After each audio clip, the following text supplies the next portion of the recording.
Well, here is my lawnmower before the first actual run under that new intelligent head, this one.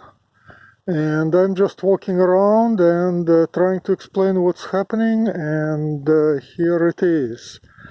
So the servo block is here.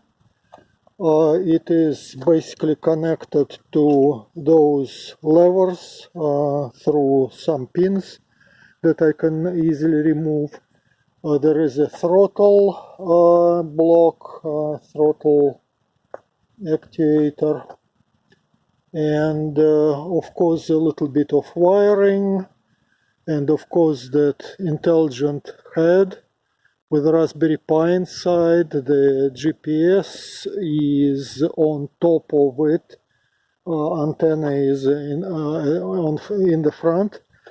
Here is a little contraption that I just made to disengage the ignition of the engine, just in case I need to kill the power.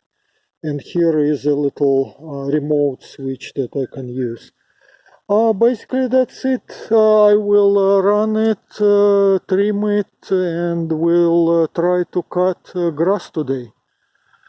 Happy viewing!